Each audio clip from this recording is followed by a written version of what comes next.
Okay, it's time for principle number 3 in these 4 principles for effective Christian living. The first principle was trust in His sovereignty, that no matter where you are not there by accident, even if it's by mistake. And the second principle was know your responsibilities, or attend to your responsibilities wherever God has you. Make sure you give your all to what He is calling you to do, where He's placed you today. That brings us to the third principle, which is look for opportunities.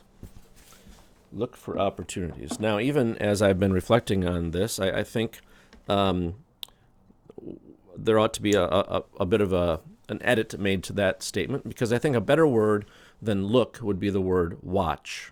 Watch for opportunities. The reason for that is because the word look, while it can mean a very similar thing, it has a sense of a more active pursuit about it. When you're looking for something, you have a focus on that, and that's your main concern.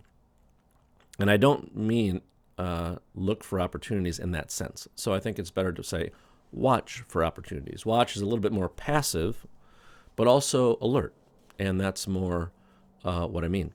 You know, if you're always looking for new opportunities, that takes a lot of time, it takes a lot of energy, and it always takes you away from that principle number 2, which is knowing and attending to your responsibilities. You just can't do that as well when you're always looking for the next thing.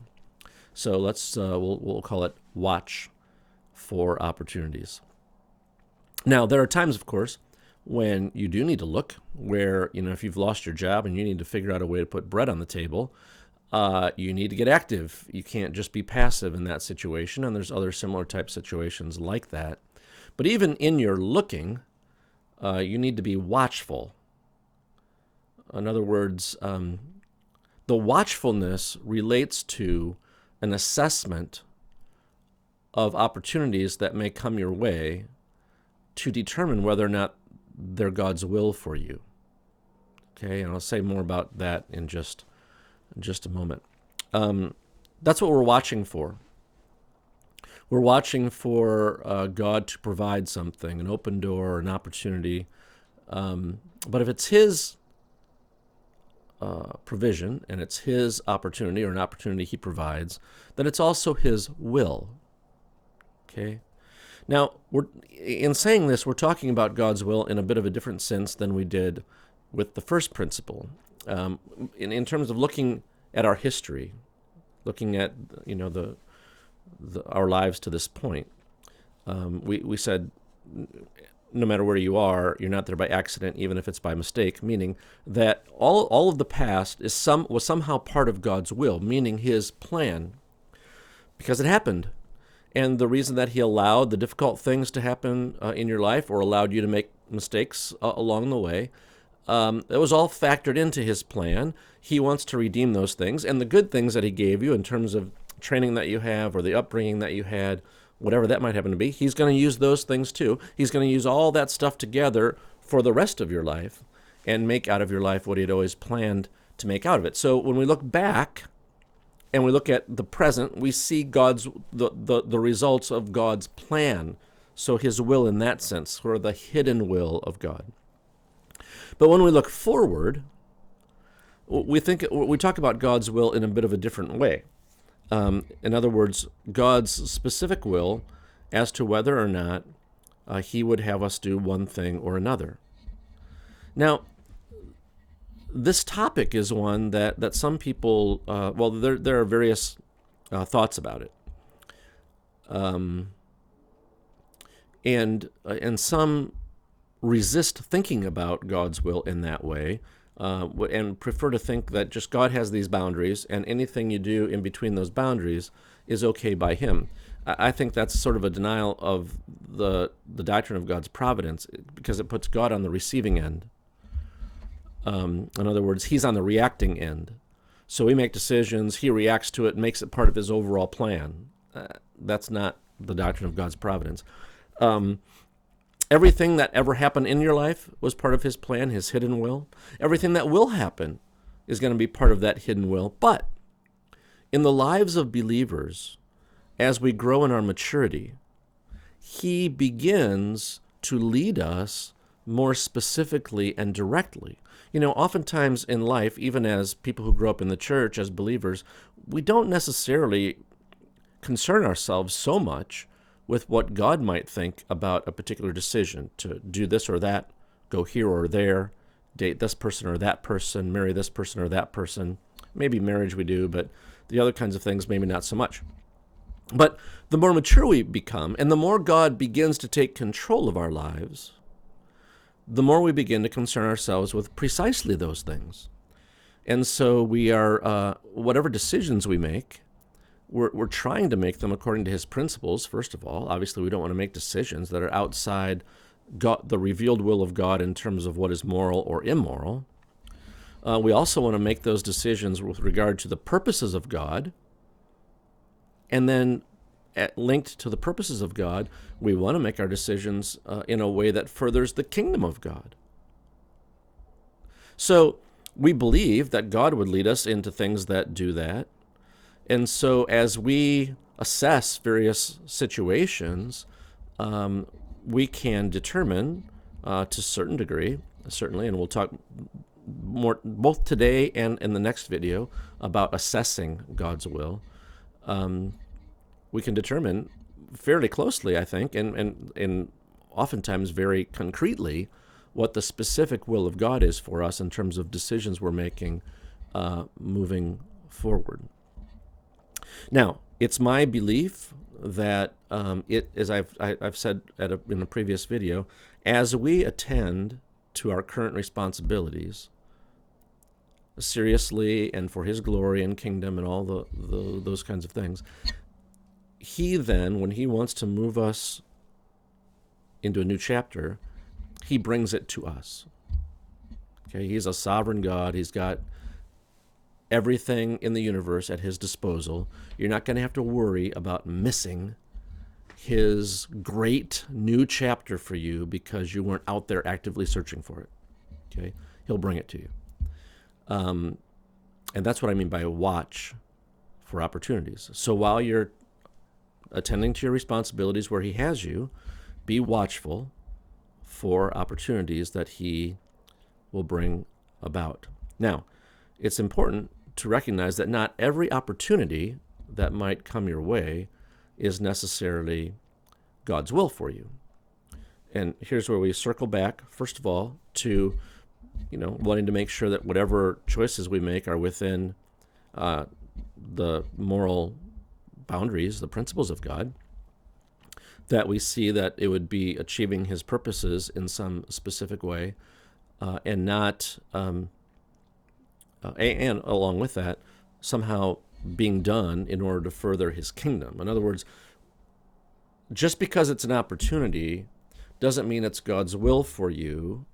And one of the big things that often gets in the way is that the opportunity is something that we want. And because we want it, we take it. And we take it sometimes without even wondering or asking whether it's God's will, because, well, we just want it. Or in just assuming that it must be God's will because I've always wanted this and now he's bringing it to me. So it must be what he wants me to do. That's not necessarily the case. And one of the good biblical examples of that is Balaam. You might remember that King Balak went to get Balaam and to have him put a curse on the people of Israel as they were moving through the wilderness on their way to the promised land. And Balaam inquired of God. He sent a delegation to get him, and Balaam inquired of God that night, and God said, no, don't go. And so the next day he said, no, I can't go. So they left. But then they came back with an even bigger delegation and even more of a reward for him if he would come. Now, should that have changed the situation? No, God had already told him, no, don't go. But he was going to inquire of the Lord again, as though because they're now going to pay him more money and make him even more important, maybe God would change his mind. And so God played along. And God said, well, if these people have come to bring you, then of course you should go. And so Balaam went, not because it was God's will. God had already told him no. But because it was his will. He wanted it. And that's why the angel of the Lord kept standing in front of Balaam's donkey with the sword. And the Lord later said that if the donkey hadn't avoided that angel by stopping or rubbing against, the walls, and the story, he would have slain Balaam where he stood. It was an opportunity, and Balaam figured out a way to sort of make it God's will, and yet God only played along in order to show him that what you're doing is not, I've already told you no. Okay? So the point is, not every opportunity is God's will for us, even if it's the best opportunity that you could ever think of. So a better biblical example of this being the way it's supposed to be is Moses. Moses obviously was a Jew, and he obviously knew that, even though he grew up in Pharaoh's palace, so to speak, because he went out one day among his people, it says, and he saw one of them being beaten by an Egyptian, and he looked around and nobody was around, and so he killed the Egyptian and hid his body. And then the next day he went out again and he saw two Hebrews arguing between themselves, and he tried to stop it, and the guy said, who made you prince over us? Are you going to kill me like you killed the Egyptian? And he recognized that what he had done in his own way, trying to force the issue of dealing with the problem of God's people being enslaved, his actions had become known. He had to flee. So he went to Midian. He was in Midian tending sheep for approximately 40 years. 40 years. And then, at the right time, God spoke to him through the burning bush and brought him this new chapter. And what a chapter it was. Now, were those 40 wasted years? Or were the years before that in Egypt wasted years in Moses' life? None of it was wasted, but God found the right time to call him to a new pursuit.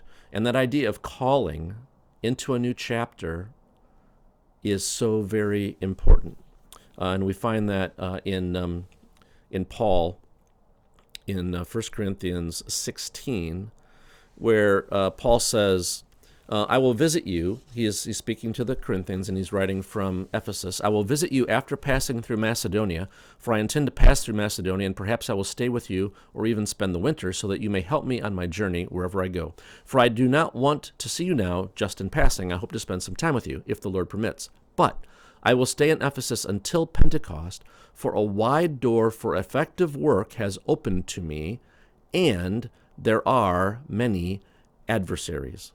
It's that combination of things. A wide door has opened for him, so he recognizes that God has provided an opportunity here. Okay, it's not like a new vocation, but it's an aspect within his previous calling. There's an opportunity here for effective ministry, and it furthers the kingdom of God. God has given it to me right here. I have to engage it. That's what he called me to do. He's sort of knowing his responsibilities. But there's also this thing about many opposing him, or he has many adversaries there. And oftentimes what causes us to be looking for something different is that we're experiencing difficulty in where God has us. You might have a bad boss or difficult circumstances in various kinds of ways. It's the difficulty that causes you to start looking. But if difficulty for God's people, when they're pursuing the purposes of God, causes us to start looking for something different, then we're not going to be within the will of God, because almost always working for his kingdom causes difficulty. So that's the next principle. Watch for opportunities, and we'll get to the last one next time.